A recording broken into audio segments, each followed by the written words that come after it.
Good morning, beautiful ladies. Oh, I'm so glad you could join me today and share tea with me, Dr. C.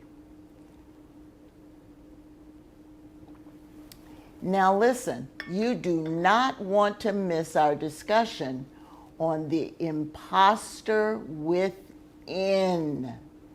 Please, right now, share that link with your friend and ask her to subscribe. By the way, run and grab your coffee or tea and hurry on back. Welcome to Sharing Tea with Dr. C, a podcast where women come together in a warm embrace to sip, share, and celebrate the connections that truly matter in life, finance, and planning. So pour yourself a comforting cup of tea, snuggle into your coziest spot, listen as you work or travel, and join us as we explore the heart of life's most meaningful connections. Let's step into some wisdom together. This is Sharing Tea with Dr. C. Welcome back. All right, we are so excited. We're going to have an invigorating discussion this morning about the imposter within. But before I begin, let's just have a moment of prayer, if we will. Lord, help us delve into why we see ourselves as failures, mistakes, and imposters instead of who you say we are, and how to rectify those lies. Amen. Well, have you ever thought on your first day of a new job and you walk into the building and all of a sudden you have this little whispering going on in your ear saying, "What are you doing here?" Wait till they find out that you are qualified for this job. Or how about when you're receiving a much well-deserved promotion or an award, and you tremble and say, "Oh my God, they surely have the wrong person. They cannot be giving this to me." Or what if you step out on the stage and there's this whisper again saying, "You know what? You really aren't as important as you think you are, and they really don't want to hear what you have to say." Ah, my goodness, has any of that ever happened to you? It has certainly happened to me. Are you suffering from the imposter syndrome? Dr. Valerie Young, author of The Secret Thoughts of Successful Women, defines the imposter syndrome, quote, "Having difficulty owning your accomplishments and dismissing them as factors outside of themselves, such as luck, help from others, or if I can do it, anybody can do it attitude," end of quote. Those suffering from this syndrome are living their lives terrified. They are really terrified and afraid that anyone are going to discover that they aren't as gifted or talented as they may appear to be. The late poet and writer Maya Angelou once admitted, quote, "I have written 11 books, and each time I think, uh-oh, they're going to find out that I've run a game on everybody. They're going to find me out," end of quote. Michelle Obama has said, quote, "I still have a little imposter syndrome inside. It never quite goes away. That feeling of, I don't know if you really should take me that serious," end of quote.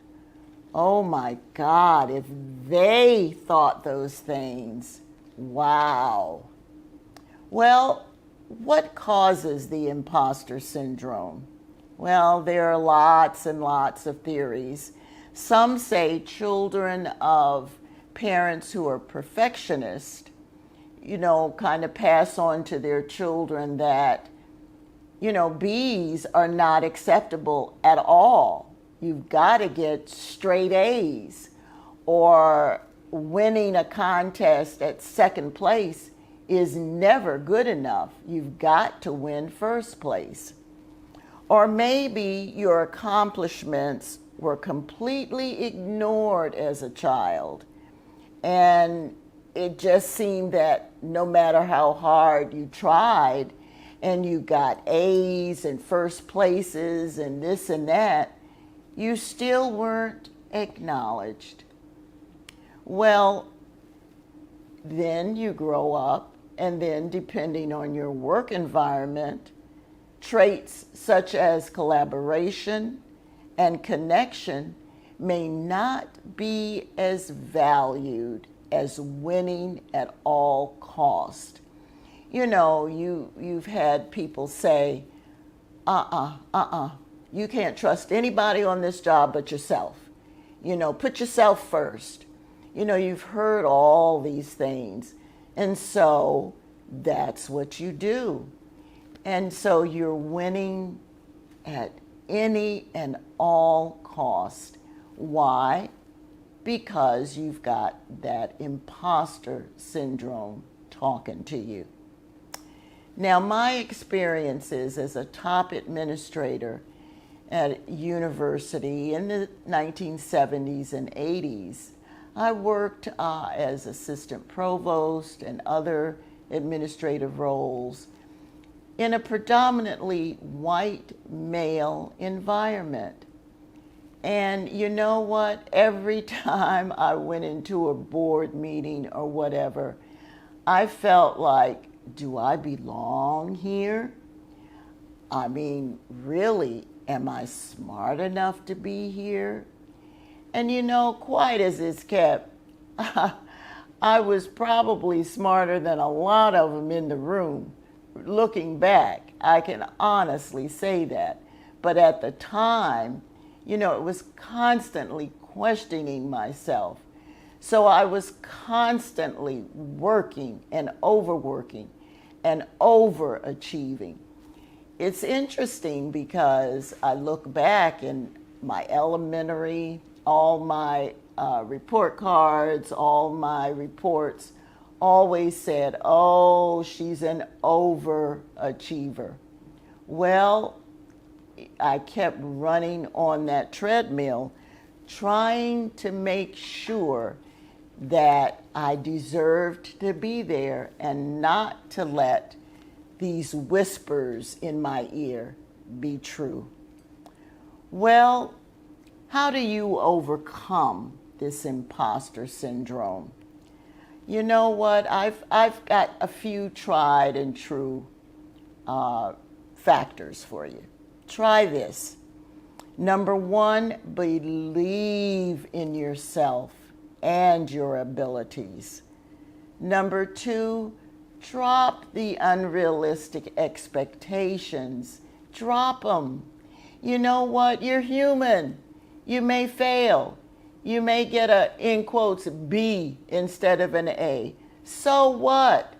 You're still as good as anybody else. You're still as good as you need to be. All right?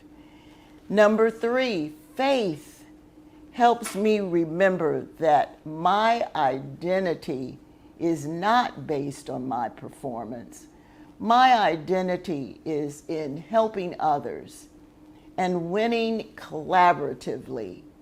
And you know what? And being kind and giving.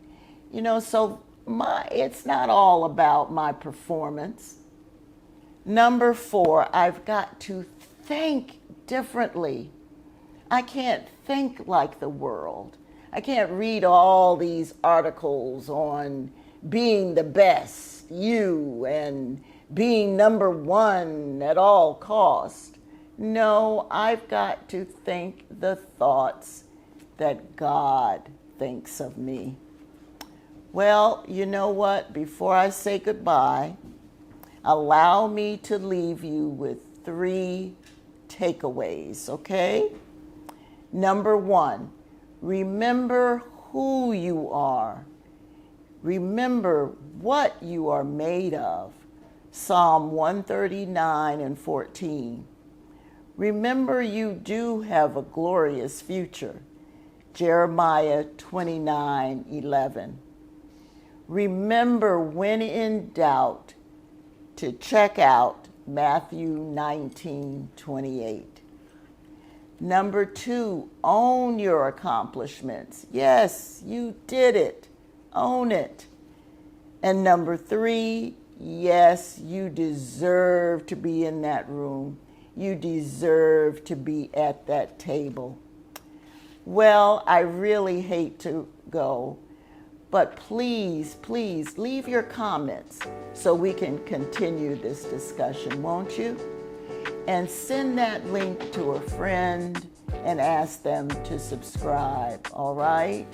I have certainly enjoyed you being with me today, and thank you for sharing tea with me, Dr. C. I'll see you in a few weeks, all right? Bye-bye. Love you.